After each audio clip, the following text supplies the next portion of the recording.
Hi hello എല്ലാവർക്കും ഇൻഫിൻ പ്ലസിൻ്റെ മറ്റൊരു മനോഹരമായ എപ്പിസോഡ്.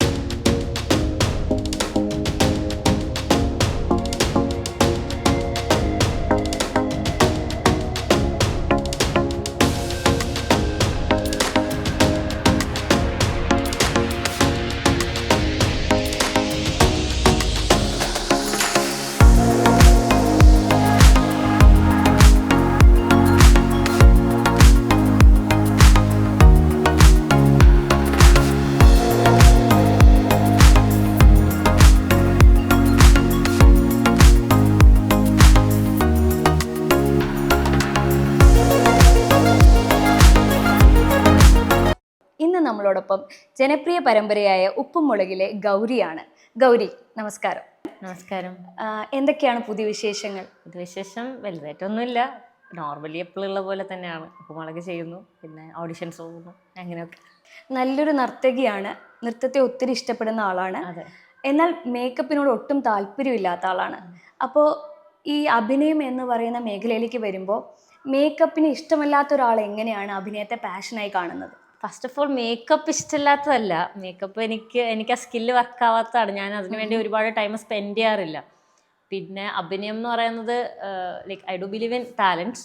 ആൻഡ് ഞാൻ ഈ മേക്ക് ഓവർ ആണല്ലോ ആക്ടിങ്ങിൽ ആവശ്യമില്ല, മേക്കപ്പ് അല്ല ആക്ടിങ്ങിന് ആവശ്യം ഞാൻ വിശ്വസിക്കുന്നില്ല. കാരണം ഓരോ ക്യാരക്ടർ അനുസരിച്ച് നമ്മൾ മേക്ക് ഓവർ ചെയ്യുക എന്നുള്ളതാണ് ഞാൻ വിശ്വസിക്കുന്നത്. പിന്നെ ഡാൻസ് ചെയ്യുമ്പോൾ നമ്മൾ അവർ ഡിമാൻഡ് ചെയ്യുകയാണെങ്കിൽ, ഇപ്പോൾ കോമ്പറ്റീഷൻസ് ഒക്കെ പോകുന്ന സമയത്ത് മേക്കപ്പ് ചെയ്തിട്ടാണ് നമ്മൾ ചെയ്യുന്നത്. പിന്നെ സ്റ്റേജ് പ്രോഗ്രാംസ് ചെയ്യുന്ന സമയത്ത് നമ്മൾ മേക്കപ്പ് ചെയ്ത് ചെയ്യും.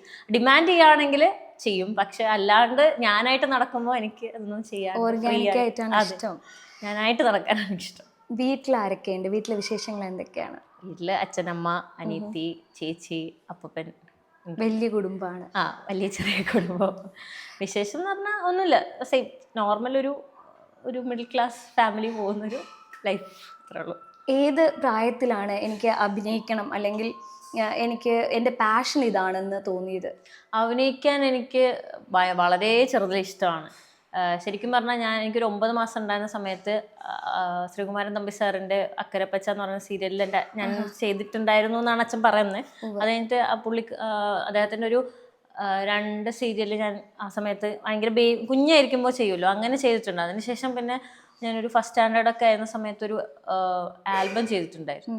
അതിനുശേഷം പിന്നെ പരിപാടിക്ക് പോയിട്ടില്ല. ഡാൻസും അത് ഒരു 9th 10th ഒക്കെ ആയപ്പോൾ മോണോ ആക്ടും അങ്ങനെ നാടകം അങ്ങനെയൊക്കെ പോയി.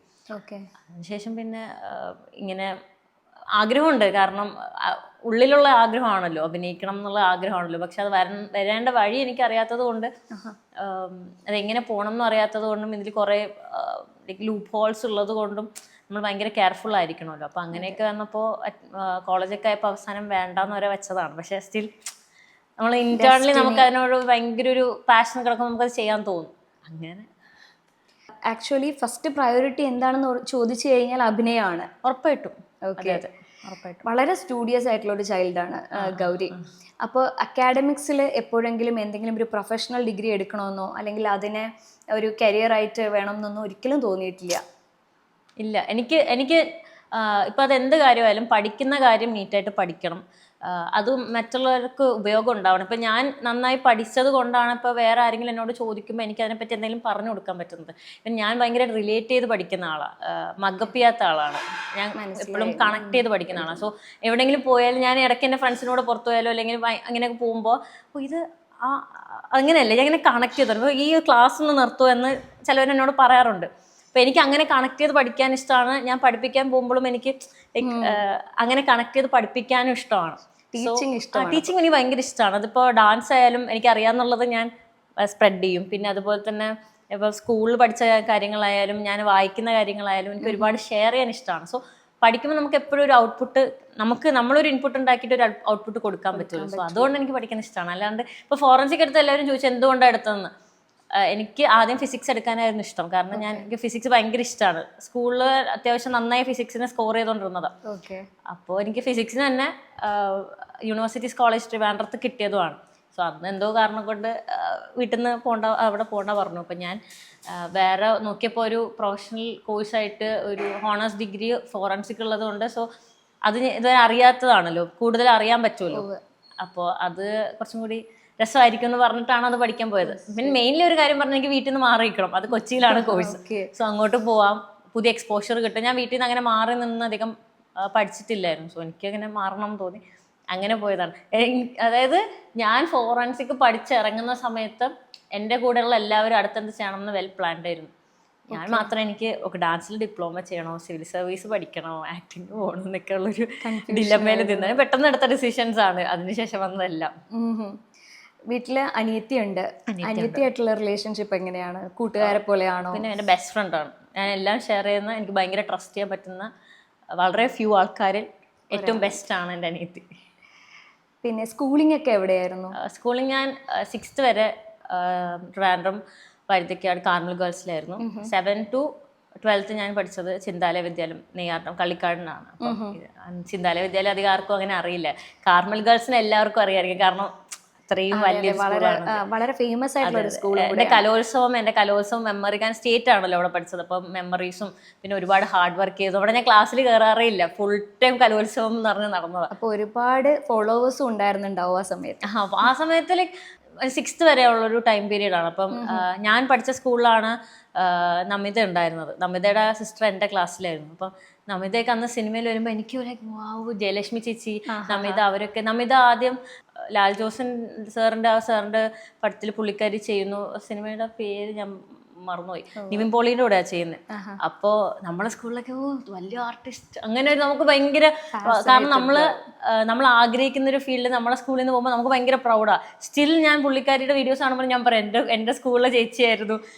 ഇപ്പോഴും മനസ്സിലാവൊരിതാണ്, കാരണം അന്ന് മുതൽ എനിക്ക് അഭിനയത്തിനുള്ള ഇഷ്ടം എന്ന് പറഞ്ഞാൽ, നമ്മൾ ഈ റോഡിൽ എഞ്ചിനീയേഴ്സ് റോഡിന്റെ മെഷർമെന്റ് എടുക്കുമല്ലോ, എന്റെ പേര് എനിക്കറിയില്ല, സർവേ പോലെ. അപ്പൊ ഞാൻ നോക്കുമ്പോ എനിക്കത് പെട്ടെന്ന് കുഞ്ഞിലെ തോന്നുന്നത് ക്യാമറ ആയിട്ടാണ്. അപ്പൊ ഞാനിങ്ങനെ സ്കൂൾ ബസ്സിൽ പോകുമ്പോൾ ചാടി എണീക്കും, ഷൂട്ടിങ് നടക്കുകയാണ്, ഭയങ്കര ക്രൈസ് ആയിരുന്നു.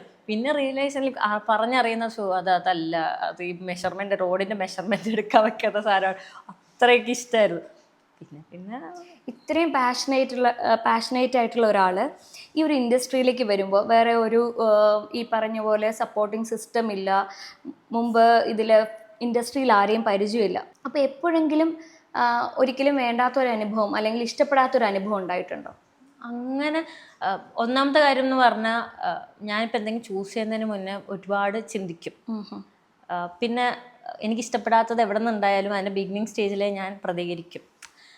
പിന്നെ എൻ്റെ അച്ഛനായാലും അമ്മയായാലും എനിക്കുള്ള ഫ്രണ്ട്സ് ആയാലും എല്ലാവരും ഒരു നല്ല സർക്കിളാണ്. അപ്പോൾ എനിക്ക് എന്തെങ്കിലും ഉണ്ടെങ്കിൽ തന്നെ കുറച്ച് ബുദ്ധിമുട്ടുണ്ടാവുന്ന, എന്ത് ഇഷ്യൂ ഉണ്ടാവാൻ തുടങ്ങുന്നതിന് ആ ബഡ്ഡിങ് സ്റ്റേജിൽ തന്നെ എല്ലാവരോടും ഷെയർ ചെയ്യും. സോ അപ്പോൾ എനിക്ക് അങ്ങനെ ഒരു വലിയ പ്രശ്നങ്ങളൊന്നും നേരിടേണ്ടി ഇതുവരെ വന്നിട്ടില്ല. പിന്നെ മാത്രമല്ല, അച്ഛനിങ്ങനെ അടച്ചിട്ട് വളർത്തിയതല്ല ഞങ്ങൾ, ഒരുപാട് എക്സ്പോഷർ അല്ലാണ്ട് തന്നിട്ടുണ്ട്. സോ സിനിമ അല്ലെങ്കിൽ ആക്ടിങ് ഈ മേഖലയുടെ പുറത്ത് നമുക്ക് ഒരുപാട്, എല്ലാ ഗേൾസിനും അനുഭവിക്കുന്ന പോലെ ഒരുപാട് പ്രശ്നങ്ങളും അല്ലെങ്കിൽ ഒരുപാട് അബ്യൂസും ഒക്കെ നമുക്ക് എല്ലാവർക്കും നോർമലി നമ്മളുടെ ജീവിതത്തിൽ അനുഭവിക്കേണ്ടി വരുമല്ലോ. അങ്ങനെയൊക്കെ നമ്മൾ ഫേസ് ചെയ്തിട്ടുള്ളത് കൊണ്ട് ഇത് നമുക്ക് എങ്ങനെ എല്ലാ സാഹചര്യവും എങ്ങനെ ഫേസ് ചെയ്ത് പോകണമെന്ന് നമുക്ക് നന്നായിട്ട് നീറ്റായിട്ട് അറിയാം. പറയേണ്ടടുത്ത് പറയണം അറിയാൻ, പ്രതികരിക്കേണ്ടടുത്ത് നന്നായി പ്രതികരിക്കാനും അറിയാം. ഓക്കെ. ഫസ്റ്റ് ഓഡിഷൻ ആദ്യമായി നടക്കുമ്പോൾ ഒരു എക്സ്പീരിയൻസ് അതെന്തായിരുന്നു? സത്യം പറയട്ടെ, ഞാൻ ഓഡിഷൻ ഭയങ്കര ഫിയർ ആണ്, സ്റ്റിൽ എനിക്ക് ഫിയർ ആണ്. അപ്പോൾ ഓഡിഷൻ ഫിയർ കാരണം ഞാൻ കുറേയൊക്കെ ബാക്ക് ആയിട്ടുണ്ട്, ഓഡിഷൻസ് പോവാതിരുന്നിട്ടുണ്ട്. അപ്പോൾ പിന്നെ ഒരു പോയിന്റിൽ മനസ്സിലാക്കുന്ന, ഇങ്ങനെ മാറി നിന്ന് കഴിഞ്ഞാൽ ആഗ്രഹിക്കുന്നിടത്ത് എത്തില്ല. അപ്പോൾ എനിക്ക് ആദ്യത്തെ മൂവി ഞാൻ ചെയ്യുന്ന സമയത്ത് അതെനിക്ക് ഇൻസ്റ്റാഗ്രാം വഴി വന്ന കോളാണ്. അപ്പോൾ അന്ന് വന്നപ്പോൾ എനിക്ക് സ്ക്രീൻ ടെസ്റ്റ് മാത്രമേ ഉണ്ടായിരുന്നുള്ളൂ, ഓഡിഷൻ ഉണ്ടായിരുന്നില്ല. അപ്പോൾ എനിക്കത് ഡയറക്റ്റ് ഒരു എൻട്രി ആണ് കിട്ടുന്നത്.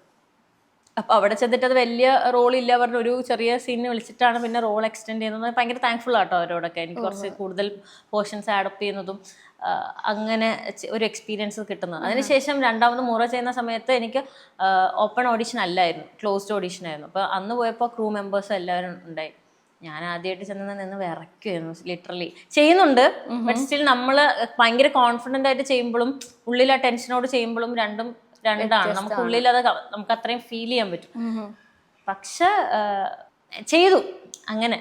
ഇപ്പം നമുക്കവിടെ ക്ലോസ്ഡ് ഓഡിഷൻ ആകുമ്പോൾ കുറച്ചും കൂടി സ്ക്രിപ്റ്റ് ഉണ്ടാവും, നമുക്ക് ക്യാരക്ടർ കുറച്ചും കൂടി ബെറ്റർ ആയിട്ട് അറിയാൻ പറ്റും, അവർ നമുക്ക് പറഞ്ഞു തന്നിട്ടുണ്ട്. അപ്പോൾ നമ്മൾ പെർഫോം ചെയ്യുമ്പോൾ കുറച്ചും കൂടി ഡീറ്റെയിൽ ആയിട്ട് പെർഫോം ചെയ്യാൻ പറ്റും. പക്ഷെ അന്ന് ഞാൻ എൻ്റെ ഒരു ടെൻഷൻ വെച്ചിട്ട് ഞാൻ വിചാരിച്ചു എനിക്കത് കിട്ടത്തില്ല. പക്ഷെ ആ ഒരു ചാൻസ് കാരണം കപ്പേളയുടെ ഡയറക്ടറിന്റെ സെക്കൻഡ് മൂവി. അത് ഇത്രയും നല്ലൊരു ചാൻസ് കിട്ടി. അതും എനിക്ക് ഓഡീഷൻ പങ്കെടുക്കാൻ പറ്റി. അപ്പം ഞാനത് മിസ്സായി കഴിഞ്ഞാൽ അത് എൻ്റെ ഒരു ചെറിയ റോളായാലും റോള് മാറ്റർ ചെറുതായാലും ചെയ്യണമല്ലോ. അപ്പോൾ അത് ശ്രദ്ധിക്കപ്പെടുന്ന 2 ഡയലോഗ് ആയാലും നമ്മൾ നന്നായി പെർഫോം ചെയ്യണം എന്നുള്ളതാണ്. അത് ഓഡീഷനാണ് അതിൻ്റെ ബഡ്ഡിങ് സ്റ്റേജ്. അത് നന്നായി ചെയ്യണം. ഞാനിങ്ങനെ പോയി നിൽക്കുമ്പോൾ ഇങ്ങനെ ഇത്രയും എൻ്റെ ഉള്ളിൽ അത്രയും പ്രഷറാണ്. അപ്പോൾ എല്ലാവരും പറയുന്നത് ഇത്രയും ഈ ഫാനും AC ഇട്ടിട്ട് എന്തിനാ ഇത്രയും സ്വെറ്റ് ആവുന്ന ചോദിക്കും. പക്ഷെ ഞാൻ ഭയങ്കരമായിട്ടും ടെൻഷൻ ഉണ്ടായി. ഉള്ളിൽ സ്വാഭാവികമായിട്ടും സ്ട്രെസ് ആണ്. കാരണം എനിക്ക് എല്ലാവരും ചോദിക്കൂലേ എന്താ, ഈ ക്യാമറ വെക്കുമ്പോൾ ടെൻഷൻ ഇല്ല കേട്ടോ. സീരിയസ്ലി ക്യാമറ വെക്കുമ്പോൾ എനിക്ക് അത്ര പേടിയോ അങ്ങനെ വരാറില്ല. പക്ഷെ ഓഡീഷൻ എന്ന് കേൾക്കുമ്പോൾ ആ വേർഡിനോടുള്ളൊരു പേടിയാണോ എന്ന് എനിക്കറിയില്ല. ഭയങ്കര പേടിയാ. പക്ഷെ അത് 4 ദിവസമൊക്കെ ഇങ്ങനെ വെയിറ്റ് ചെയ്തിരുന്നു. അതിനൊന്നും വിളിക്കുന്നില്ലല്ലോ, ഇവരൊന്നും പറയുന്നില്ലല്ലോ. ആ 4ാമത്തെ ദിവസം വിളിച്ചിട്ട് ഞാൻ 4 ദിവസം കരയിച്ചില്ലായിരുന്നു. എന്നാൽ എനിക്ക് നല്ലൊരു അവസരം കിട്ടിയിട്ട് ഞാൻ ഉപയോഗിക്കാത്ത എന്താന്നൊക്കെ വിചാരിച്ച് ഭയങ്കരമായിട്ട് കരയായിരുന്നു വീട്ടിൽ. 4ാമത്തെ ദിവസം കോള് വന്നപ്പോൾ സെക്കൻഡ് റൗണ്ടിന് സെലക്ട് ആയിട്ടുണ്ടെന്നൊക്കെ പറഞ്ഞപ്പോൾ എനിക്ക് ഭയങ്കര സന്തോഷം. ആക്ച്വലി സെക്കൻഡ് റൗണ്ട് അല്ലേന്ന് അവർ ഓൾറെഡി കാസ്റ്റ് ചെയ്തു നമ്മളെ ആ ക്യാരക്ടറിലേക്ക്. സോ വാസ് ലൈക്ക് ഭയങ്കര സന്തോഷമായിരുന്നു. ഈ ഇടയ്ക്ക് ഞാനൊരു ഓഡീഷന് പോയപ്പോൾ എല്ലാവരും പറഞ്ഞു ചേച്ചി ഉപ്പുമുളകിൽ ഓഡീഷൻ ഉണ്ട്. എനിക്ക് ഇതുണ്ടായി. എനിക്ക് എന്നെ കുറേ ടെസ്റ്റിലൊക്കെ അങ്ങനെയാണ് കയറ്റുന്നത്. കാരണം ഞാൻ ചെയ്യുന്നത് എൻ്റെ ഏജിനേക്കാൾ ഒരുപാട് കൂടിയ ഏജിൻ്റെ ഒരാളാണല്ലേ ചെയ്യുന്നത്. അപ്പം ഉറപ്പായിട്ടും ചെയ്തു ഒപ്പിക്കുമല്ലോ. അത് കഴിഞ്ഞിട്ട് ഞാൻ ഉപ്പുമുളക് ആണെന്ന് ഒരുപാട് പേർക്ക് അറിയാം. ഞാൻ ഓഡീഷന് ഇടയ്ക്ക് പോയപ്പോൾ ചേച്ചി ഉപ്പുമുളകൊക്കെ ചെയ്യുന്നില്ലേ, ചേച്ചിക്ക് എന്തിനാ ടെൻഷൻ? ഞാൻ ടെൻഷനുണ്ട്, എനിക്ക് ഓഡീഷൻ എന്ന് പറയുമ്പോൾ ടെൻഷനാണ്. സ്റ്റിൽ ഈ ഇടയ്ക്ക് ഓഡീഷന് പോയപ്പോൾ എനിക്കൊരു ഉള്ളിലാ ടെൻഷനുണ്ട്. ബട്ട് സ്റ്റിൽ ഇപ്പൊ കുറച്ചൊക്കെ കവറപ്പ് ചെയ്യാൻ പഠിച്ചു. ഞാൻ ഉപ്പുമുളകിലേക്ക് വരുമായിരുന്നു. എനിക്ക് തോന്നുന്നു ഗൗരി എന്ന് പറയുന്ന വ്യക്തിയെ കുറച്ചുകൂടെ മറ്റുള്ളവർ അറിയാൻ തുടങ്ങിയതും അല്ലെങ്കിൽ നടിയെ അറിയാൻ തുടങ്ങിയതും മറ്റുള്ളവർ വന്ന് കുറച്ചുകൂടെ നമ്മുടെ കുട്ടി എന്ന് പറഞ്ഞ് ഇൻട്രൊഡ്യൂസ് ചെയ്യാനൊക്കെ തുടങ്ങിയത് ഉപ്പുമുളകിന് ശേഷമാണ്. അപ്പൊ അതിൻ്റെ ഒരു എക്സ്പീരിയൻസ്, ആ സെറ്റ് എങ്ങനെയായിരുന്നു, അവിടെ കിട്ടിയ എക്സ്പോഷർ, അവിടുത്തെ ആ വിശേഷങ്ങളൊന്ന് പങ്കുവയ്ക്കാമോ? ഉപ്പുമുളക് ആക്ച്വലി എന്നെ അങ്ങനെ അധികം ആർക്കും അറിയില്ലായിരുന്നു. ഒരു 19K ഫോളോവേഴ്സ് മാത്രം ആയിട്ടാണ് ഞാൻ ഉപ്പുമുളകിലേക്ക് പോകുന്നത്. ഇൻസ്റ്റാഗ്രാമിൽ കുറച്ചൊക്കെ കണ്ടന്റ്സ് ഒക്കെ ക്രിയേറ്റ് ചെയ്യുന്നല്ലാതെ പിന്നെ പടം കാണുന്നവർക്ക് മാത്രമേ നമ്മൾ അറിയുള്ളൂ. മുറ എപ്പോഴും ഇറങ്ങിയിട്ടില്ല. അപ്പം അങ്ങനെ തന്നെ ആർക്കും അധികം അറിയത്തില്ല. പക്ഷെ ഉപ്പുമുളകിൽ പോയതിന് ശേഷം എനിക്കൊരു വലിയൊരു എക്സ്പോഷറാണ് കിട്ടുന്നത് ആൾക്കാർക്ക്. അപ്പം ആൾക്കാർ റെക്കഗ്നൈസ് ചെയ്യുന്നതായാലും അവരുടെ നിന്ന് കിട്ടുന്ന റെസ്പോൺസ് ആയാലും അത് ഭയങ്കര വലുതായിരുന്നു. പിന്നെ ഉപ്പുമുളകിൽ നിന്ന് പഠിച്ചെന്ന് പറഞ്ഞു കഴിഞ്ഞാൽ ഞാൻ ഇതുവരെയും സിറ്റ്കോം എന്ന് പറഞ്ഞ സംഭവം ചെയ്തിട്ടില്ല, സിങ് സൗണ്ട് ചെയ്തിട്ടില്ല. പിന്നെ സീരിയല് അങ്ങനത്തെ പരിപാടി വേണ്ടാന്ന് വിചാരിച്ചിരുന്ന ഒരാളാണ്. പക്ഷെ സിറ്റ്കോം എന്ന് പറയുമ്പോൾ ഉപ്പുമുളക് അത്രയും ഒരു ഓഡിയൻസ് റീച്ചുള്ള ഒരു പ്രോഗ്രാമാണ്. അപ്പം നമുക്ക് നല്ലൊരു ചാൻസാണ്, പ്ലാറ്റ്ഫോം ആണെന്നൊക്കെ ഉള്ള ഒരു ഇതുള്ളതുകൊണ്ട് ഞാൻ പോയതാണ്. അപ്പോൾ അവിടെ നിന്ന് പഠിക്കാൻ പറ്റുമെന്ന് പറഞ്ഞു കഴിഞ്ഞാൽ പെട്ടെന്ന് ഡയലോഗ്സ് പഠിക്കാൻ അത് ഹെൽപ്ഫുൾ ആയിരുന്നു. കാരണം ഞാനാണെങ്കിൽ സ്കൂളിൽ പോലും മഗപ്പ് ചെയ്യുന്ന ആളല്ല. അപ്പോൾ എനിക്കങ്ങനെ എനിക്ക് വിഷ്വൽ മെമ്മറിയാണ് കൂടുതൽ. ഇപ്പോൾ ലിസണിങ് ചെയ്യുന്നതിനേക്കാളും ഞാൻ വിഷ്വൽ മെമ്മറി ആണെങ്കിൽ ഞാൻ നോക്കി വായിക്കുമ്പോഴാണ് എനിക്ക് കൂടുതൽ കിട്ടുന്നത്. പക്ഷെ അവിടെ ഒരു സ്ക്രിപ്റ്റ് വെച്ചിട്ട് ഒരുപാട് പേർക്ക് ഇങ്ങനെ ഓറലി ആണ് നമുക്ക് പറഞ്ഞു തരുന്നത്. ഇപ്പോൾ പിന്നെ നമുക്ക് കിട്ടുന്നുണ്ട് കേട്ടോ. ഇപ്പം നമുക്ക് പ്രിന്റ് സ്ക്രിപ്റ്റഡ് കിട്ടുന്നുണ്ട്. ഞാൻ 1 ടൈം റീഡ് ചെയ്യുമ്പോഴേ മൈൻഡിൽ കയറും. ഓറലി പറയുമ്പോൾ നമ്മൾ അത്രയും ലിസൺ ചെയ്തിരുന്ന അത് പെട്ടെന്ന് 2 ടൈംസ് വായിക്കുമ്പോൾ നമ്മളത് പഠിക്കണം. സോ അത് ഞാൻ അവിടെ നിന്ന് പഠിച്ചതാണ്. എനിക്ക് കുറച്ചിപ്പോൾ ഈസി ആയിട്ട് അത് കിട്ടുന്നുണ്ട്. ലിസൺ ചെയ്താലും പെട്ടെന്ന് പഠിക്കാൻ പറ്റുന്നത് അത് ഞാൻ അവിടെ നിന്ന് പഠിച്ചതാണ്. എനിക്കങ്ങനെ ആ ഒരു സ്കില്ലില്ലായിരുന്നു. അവിടെ നിന്ന് ഡെവലപ്പ് ചെയ്തൊരു സംഭവമാണ്. അപ്പം പിന്നെ സിങ് സൗണ്ടിൽ പെർഫോം ചെയ്യാൻ പറ്റുന്നത് പഠിക്കുന്നതും. സിറ്റ്കോം എക്സ്ട്രീംലി വേറൊരു സംഭവമാണ്. ഒരു പ്ലേ ഇങ്ങനെ പോവുക, സീൻസ് പോവുക, പെട്ടെന്ന് തന്നെ എടുക്കുക, വേറൊരു എക്സ്പോഷറാണ്, വേറൊരു എക്സ്പീരിയൻസ് ആണ്. ബാക്കി ക്രൂ മെമ്പേഴ്സും ഒക്കെ എല്ലാവരും ഭയങ്കര ഫ്രണ്ട്ലി ആണോ? എല്ലാവരും എനിക്ക് ഞാൻ വർക്കിംഗ് സ്പേസ് എനിക്ക് കംഫർട്ടബിൾ ആണ്. അപ്പം ഏറ്റവും കൂടുതൽ ഞാൻ നോക്കുന്നത് ഞാൻ പെർഫോം ചെയ്യുന്ന സമയത്ത് എനിക്ക് ഓക്കെ ആയിരിക്കണം. ബാക്കിയൊന്നും നമ്മൾ ചിന്തിക്കേണ്ട ആവശ്യമില്ല. അതെല്ലാം പേഴ്സണൽ സ്പേസ് ആണ്. സോ നമ്മൾ പെർഫോം ചെയ്യുന്ന സമയത്ത് നമ്മൾ കംഫർട്ടബിൾ ആയിരിക്കുക എന്നുള്ളത് മാത്രമാണ്. സോ കംഫർട്ടബിൾ ആണ്. ഗൗരി എനിക്ക് തോന്നുന്നു കൂടുതലും ഒരു ഓർഗാനിക് കുട്ടി അല്ലെങ്കിൽ നമ്മുടെ സ്വന്തം കുട്ടി എന്നുള്ളൊരു ആറ്റിറ്റ്യൂഡാണ് പലർക്കും. അതെനിക്ക് തോന്നുന്നു കൂടുതലും ഉപ്പുമുളകിലൂടെ വന്ന ഒരു ഫെയിമാണ് നമ്മുടെ വീട്ടിലെ കുട്ടി എന്നുള്ളൊരു ഫെയിമായിട്ട്. പിന്നെ ഇനി പുതിയ പ്രോജക്ട്സ് എന്തൊക്കെയാണ്? ഞാൻ പറഞ്ഞില്ലേ, ഇതുപോലെ നമ്മൾ ഓഡിഷൻസ് ഒക്കെ കൊടുത്തിരിക്കുന്നു. പിന്നെ കുറച്ച് വർക്ക്സ് ഒക്കെ ഇങ്ങനെ പറഞ്ഞു വെച്ചിട്ടുണ്ട്. ടിപ്പിക്കൽ തിരുവനന്തപുരത്തുകാരിയാണ് അല്ലേ? അതെ അതെ. കാട്ടാക്കട എന്ന് പറയുന്ന ചെറിയ ഗ്രാമത്തിൽ നിന്ന് വന്നൊരു കുട്ടിയാണ്. അതെ, ഇങ്ങോട്ടേക്ക് വന്നതാണ് ഞാൻ. ആക്ച്വലി ടൗണിലായിരുന്നു. കാട്ടാക്കട അല്ല, ഞാൻ സിറ്റിയിലായിരുന്നു ഓൾമോസ്റ്റ് ഒരു 7th വരെയൊക്കെ. അതിനുശേഷം ഇങ്ങോട്ടേക്ക് വന്നു. പിന്നെ +2 കഴിഞ്ഞപ്പോൾ തന്നെ ഞാൻ നേരെ കൊച്ചിയിലേക്ക് പോയി.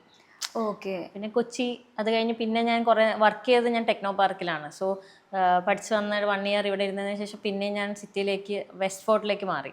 അപ്പം എനിക്കിങ്ങനെ ഒരു സ്ഥലത്ത് തന്നെ നിൽക്കുന്ന ഇഷ്ടമല്ല. അല്ല, എപ്പോഴെങ്കിലും ഈ കാട്ടാക്കട എന്ന് പറഞ്ഞുള്ള സ്ഥലത്തൊരു ഫാൻസ് അസോസിയേഷനോ അങ്ങനെ എന്തെങ്കിലുമൊക്കെ ഉണ്ടായിട്ടുണ്ടോ? ഫ്ലെക്സുമായിട്ട് ആൾക്കാർ വരികയോ അങ്ങനെയൊക്കെ? ഒരു 2-3 ഇനാഗുറേഷൻ ഒക്കെ ഇവിടെ വിളിച്ചിട്ടുണ്ട്, അങ്ങനത്തെ പരിപാടി. അപ്പൊ എന്ത് തോന്നും സ്വന്തം നാട്ടിൽ? ഭയങ്കര സന്തോഷമാണ് കേട്ടോ, ഭയങ്കര. അതൊക്കെ ഒരു വേറെ ഫീലാണ്. വേറെ എവിടെയും വിളിക്കുന്ന പോലെ അല്ലല്ലോ സ്വന്തം നാട്ടിൽ പോവാ, അല്ലെങ്കിൽ അങ്ങനെ ഒരു. ഈ മുന്നേയും പിന്നെയും എന്ന് പറയുന്ന ഒരു അവസ്ഥ ഫേസ് ചെയ്തിട്ടുണ്ടോ? അതായത് ഈ ഫെയിമിന് മുമ്പുണ്ടായിരുന്ന ഒരു ഗൗരിയും ഈ ഫെയിമിന് ശേഷമുള്ള ഒരു ഗൗരി. ഞാൻ ഇവിടെ മുന്നേയും ഡാൻസ് ഒക്കെ കളിക്കും, അങ്ങനെയൊക്കെ ഇവർക്ക് അറിയാം. ഓക്കെ. പിന്നെ ഇവിടെ ഏരിയയിലുള്ളവരൊക്കെ അന്ന് ഡാൻസ് കളിച്ചോണ്ടിരുന്നപ്പോ വേറെ പണിയില്ല, ഡാൻസ് കളിച്ചോണ്ട് ആ ഒരു മൈൻഡ് സെറ്റ് ഉള്ളവരും ഉണ്ട് കേട്ടോ, എല്ലാവരും അല്ല, പക്ഷെ ഉണ്ട്. പക്ഷെ നമുക്ക് ഇങ്ങനെ ഒരു ഫെയിം വരുമ്പോ ഈ പറഞ്ഞ ആൾക്കാർ നമ്മളെങ്ങോട്ടൊക്കെ വിളിക്കുമ്പോ കുറച്ചുകൂടെ ഒരു അഡ്മിറേഷൻ അല്ലേ അല്ല. അതായത് ഞാനെപ്പോഴും വിശ്വസിക്കുന്നത്, ഇപ്പൊ എനിക്കൊന്നും കിട്ടുന്നത് കൊണ്ടല്ല, ഞാൻ വിശ്വസിക്കുന്ന ടാലന്റ് എന്ന് പറയുന്നത് റെസ്പെക്ട് ചെയ്യേണ്ട സാധനമാണ്. ഐ മീൻ നമ്മള് ഇപ്പൊ എന്റെ ടാലന്റ് അല്ല, മൊത്തത്തിൽ പറയുകയാണെങ്കിൽ ആർട്ട് എന്ന് പറയുന്നത് റെസ്പെക്ട് ചെയ്യപ്പെടേണ്ട സാധനമാണ്. ആർട്ടായാലും സ്പോർട്സ് ആയാലും നമ്മൾ അക്കാഡമിക്സോ അല്ലെങ്കിൽ ഒരു ഗവൺമെന്റ് പ്രൊഫഷൻ മാത്രം റെസ്പെക്ട് ചെയ്യപ്പെടേണ്ടതല്ല. അപ്പം നമ്മളൊരു ആർട്ടായാലും സ്പോർട്സിലായാലും ഒക്കെ പോകുമ്പോൾ ആ പോകുന്ന സമയം മാത്രമേ അവർക്ക് അപ്രിസിയേഷൻ കിട്ടുന്നുള്ളൂ. അതിനുശേഷം അവരൊന്നും ലൈഫിൽ ചെയ്യാത്തത് പോലെയാണ് സൊസൈറ്റി എല്ലാവരും കാണുന്നത്. സോ അതെനിക്ക് ഭയങ്കര വിഷമമാണ്. സോ അതിൽ നമ്മൾ എന്തെങ്കിലും ആകുമ്പോൾ ബാക്കിയുള്ള പിള്ളേർക്കും അത് ചെയ്യാൻ പറ്റും എന്നുള്ളൊരു വിശ്വാസം വരുമല്ലോ. നമ്മൾ ഭയങ്കര റിമോട്ട് ഏരിയയിലാണ്, ഭയങ്കര ഉള്ളിലോട്ടാണ്. ഞാൻ ഇൻസ്റ്റാഗ്രാമിലൊക്കെ വീഡിയോ ഇടുമ്പോൾ എല്ലാവർക്കും മനസ്സിലായി എൻ്റെ അമ്മയുടെ വീടാണോ എന്നൊക്കെ എല്ലാവരും ചോദിക്കാറുണ്ട്. പക്ഷെ അല്ല, എൻ്റെ വീട് തന്നെയാണ്. ഇത്ര ഉള്ളിലേക്ക് ഇവിടെ ഇപ്പോഴും ഒരുപാട് പേര് ഷോൾ ഇടാതെ നടന്നു കഴിഞ്ഞാൽ പ്രശ്നം ഉണ്ടാക്കുന്ന വീടുകൾ ഇപ്പോഴും ഉണ്ട് ഈ ഏരിയയിൽ. അപ്പം അത്ര ഓർത്തഡോക്സ് ആയിട്ടുള്ള ഒരു കമ്മ്യൂണിറ്റിയുടെ ഇടയിലാണ് ഞാൻ ജീവിക്കുന്നത്. അപ്പം അങ്ങനെ ജീവിക്കുന്ന ഒരു സ്ഥലത്ത് ആർട്ടിൽ നമ്മൾ എന്തെങ്കിലും ആവുമ്പോൾ ആ പിള്ളേർക്കും പറയാലോ, ഓക്കെ ഇവിടെ നിന്ന് പോയി ചേച്ചിക്ക് ഇങ്ങനെ ചെയ്യാനെങ്കിൽ നമുക്ക് ചെയ്യാം എന്ന് പറയാലോ. ഞാൻ സത്യം പറഞ്ഞാൽ കുറച്ച് ഉപദേശിക്കുന്ന ആളാണ്. എൻ്റെ കുഞ്ഞു അനിയത്തിമാരെയും അങ്ങനെ കണ്ടു കഴിഞ്ഞാൽ ഞാൻ അത്യാവശ്യം ഉപദേശിക്കുന്ന ടൈപ്പാണ്. അപ്പം എനിക്കിങ്ങനെ അവരോടൊക്കെ പറയാൻ ഭയങ്കര ഇഷ്ടമാണ്, നിങ്ങൾക്ക് ഇഷ്ടമുള്ളത് ചെയ്യണം, അല്ലെങ്കിൽ നിങ്ങളെ ഫോഴ്സ്. ഇവിടെ ഗേൾസിനൊക്കെ ഏർലി മാരേജ് ആണ് പെട്ടെന്ന്. അപ്പം എനിക്കിതൊക്കെ ഭയങ്കര ദേഷ്യമുള്ള കാര്യമാണ്. എന്നാൽ ഒരു 20-21 വയസ്സ് ഒക്കെ ആവാൻ വേണ്ടി വെയിറ്റ് ചെയ്തിരിക്കും, 18 വയസ്സ് ആവാൻ വേണ്ടി വെയിറ്റ് ചെയ്തിരിക്കും കല്യാണം കഴിപ്പിച്ച് വിടാൻ വേണ്ടി. സോ അതൊന്നും എനിക്ക് ഭയങ്കര അക്സെപ്റ്റ് ചെയ്യാൻ ഭയങ്കര ബുദ്ധിമുട്ടാണ്. അപ്പം നിങ്ങൾക്ക് ഇഷ്ടമുള്ള കാര്യങ്ങൾ ചെയ്യണം എന്ന് ഭയങ്കര ആഗ്രഹിക്കുന്നതുകൊണ്ട് ഞാനിങ്ങനെ വിളിച്ചു പറയണം, നിങ്ങൾ പഠിക്കണം, അല്ലെങ്കിൽ നിങ്ങൾക്ക് ഇഷ്ടമുള്ള കാര്യത്തിൽ നിങ്ങൾ ഫോക്കസ് ചെയ്യണം. അപ്പോൾ നമുക്ക് പറയുമ്പോഴും ചേച്ചി ഇങ്ങനെ ഫോക്കസ് ചെയ്ത് ചേച്ചി എന്തായി എന്ന് ചോദിക്കുന്ന അങ്ങനെ ഒരു ക്വസ്റ്റ്യൻ വരികയാണെങ്കിൽ തിരിച്ച് പറയാൻ എന്തെങ്കിലും ഉണ്ടാവണമല്ലോ. അപ്പോൾ ഇത്രയും മെച്യൂർഡായി തിങ്ക് ചെയ്യുന്ന ഒരാളുടെ അടുത്ത് ഞാൻ ഒരു ക്വസ്റ്റ്യൻ ചോദിച്ചു, എന്താണ് മാരേജിനെ പറ്റിയുള്ള കോൺസെപ്റ്റ്സ്? മാരേജിനെ പറ്റി ഉള്ള കോൺസെപ്റ്റ് എന്ന് പറഞ്ഞാൽ മാരേജ് മാത്രമല്ല കേട്ടോ, എന്തൊരു കൈൻഡ് ഓഫ് റിലേഷൻഷിപ്പ് ആയാലും ഭയങ്കര ജെന്യുവനായിട്ട് ഈക്വലി റെസ്പെക്ട് ചെയ്യുന്ന ഒരു സംഭവമായിരിക്കണം എന്നാണ് ഞാൻ പറയുള്ളൂ. അതിപ്പം മാരേജ് ചെയ്ത് കഴിഞ്ഞാൽ ഒരു റിലേഷൻഷിപ്പ് ഉണ്ടാവുള്ളൂ എന്ന് ഞാൻ വിശ്വസിക്കുന്നില്ല. ഈവൻ അത് ലീവ് ഇൻ റിലേഷൻ ആയാലും, ഈവൻ ഒരു ഒരു റൊമാൻറ്റിക് റിലേഷൻ ആണെങ്കിൽ കൂടിയും ഈക്വൽ റെസ്പെക്ട് ഉണ്ടാവണം എന്നുള്ളൊരു കാര്യത്തിൽ ഞാൻ ഭയങ്കരമായിട്ട് വിശ്വസിക്കുന്ന ആളാണ്. അപ്പം മാരേജ് എന്നുള്ള കോൺസെപ്റ്റ് അല്ല, അതിനുപരി ഈ മാരേജ് എന്ന് പറയുന്നത് ഈ സൊസൈറ്റിയിലെ ഫാമിലി തമ്മിൽ കണക്ട് ചെയ്യേണ്ട ഒരു സംഭവം മാത്രമാണ് മാരേജ്. അല്ല, ഈ മാരേജ് എന്ന് പറയുന്ന ഒരു കോൺസെപ്റ്റിൽ വിശ്വസിക്കുന്നില്ല. മാരേജ് എന്ന് പറഞ്ഞ കോൺസെപ്റ്റിൽ വിശ്വസിക്കുന്നില്ല എന്നല്ല, മാരേജ് കഴിഞ്ഞിട്ടും സ്പോയിലായി പോകുന്ന എത്രയോ ലൈഫ് ഉണ്ട്. തീർച്ചയായിട്ടും. സോ മാരേജ് അല്ല, ഈക്വൽ റെസ്പെക്ട് ആണ് ആവശ്യം, അല്ലെങ്കിൽ ഈക്വലി ലവ് ചെയ്യണം, അതാണ് ആവശ്യം എന്ന് വിശ്വസിക്കുന്ന ആളാണ് ഞാൻ. റെസ്പെക്ട് ഈസ് മാൻഡേറ്ററി അല്ലേ? റെസ്പെക്ട് വേണം. ഞാൻ നിന്നെ സ്നേഹിക്കുന്നു എന്ന് പറഞ്ഞിട്ട് മാത്രം കാര്യമില്ലല്ലോ, ഞാൻ നിന്നെ റെസ്പെക്ട് ചെയ്യുന്നത് ഈക്വലി ഇമ്പോർട്ടൻ്റ്. അതെ, തീർച്ചയായും. അപ്പൊ അതാണ് കല്യാണം അല്ലെങ്കിൽ റിലേഷൻഷിപ്പിനെ കുറിച്ചുള്ള കോൺസെപ്റ്റ്. അത് മാത്രം റെസ്പെക്ട് ചെയ്യണം. കാരണം നമ്മളിപ്പോൾ കുറച്ച് നാൾ കഴിഞ്ഞിട്ട് നമ്മൾ റിഗ്രറ്റ് ചെയ്യാൻ പാടില്ല. ഞാൻ ഈ റിലേഷൻഷിപ്പിലേക്ക് വന്നതിന് ശേഷം എനിക്ക് എൻ്റെ സെൽഫ് റെസ്പെക്റ്റ് എവിടെ പോയി, സെൽഫ് ഡിഗ്നിറ്റി എനിക്കുണ്ടോ എന്ന് നമ്മൾ ചിന്തിക്കാൻ പാടില്ല. അതൊരു ഭയങ്കര വലിയ റിഗ്രഷനാണ്. അപ്പം ഞാൻ ഒരുപാട് സംസാരിക്കും, ആൾക്കാരുമായിട്ട് സംസാരിക്കും, ഇവിടുത്തെ ചേച്ചിമാരുമായിട്ട് സംസാരിക്കും. അപ്പോൾ ഇവരൊക്കെ സംസാരിക്കുന്ന സമയത്ത് പയ്യന്മാരുമായിട്ട് സംസാരിക്കാറുണ്ട്. ഇവരെല്ലാം സംസാരിക്കുന്ന സമയത്ത് ഏതെങ്കിലും ഒരു പോയിന്റിൽ അവർക്ക് ഇഷ്ടമുള്ള കുറേ കാര്യങ്ങൾ അവർ സപ്രസ് ചെയ്യുന്നുണ്ട്. സോ ഒരു പർട്ടിക്കുലർ പോയിന്റ് കഴിഞ്ഞ് കഴിഞ്ഞാൽ അവർക്ക് റിഗ്രഷൻ ഫീൽ ചെയ്യും. ഞാനത് ചെയ്യുന്നില്ല എന്നുള്ളൊരു ഡിഗ്നിറ്റി ഇല്ലായ്മ ഉണ്ടാവും. അല്ലെങ്കിൽ ഈ പാർട്ട്ണർ എന്തെങ്കിലും മോശമായിട്ട് ചെയ്ത് കഴിഞ്ഞ് കഴിഞ്ഞാലും ഈവൻ എക്സ്ട്രാ മാരിറ്റൽ അഫെയർസ് ഉള്ളവരുണ്ടാവും. അങ്ങനെയൊക്കെ ഉള്ളവരുണ്ടാവുമ്പോൾ നമ്മൾ എന്നിട്ടും ആ ഒരു റിലേഷൻഷിപ്പിൽ നിൽക്കുവാണെങ്കിൽ നമ്മുടെ ഡിഗ്നിറ്റിയാണ് ഇല്ലാണ്ടാവുന്നത്. സോ അതുകൊണ്ട് റെസ്പെക്ട് ഉണ്ടെങ്കിൽ ഒരിക്കലും ഇങ്ങനെ ഉണ്ടാവില്ല. ഇതെല്ലാം കഴിഞ്ഞിട്ടും ഞാൻ നിന്നെ ഇഷ്ടപ്പെടുന്നു എന്ന് പറയുന്നതിൽ അർത്ഥമില്ലല്ലോ. So respect is very important.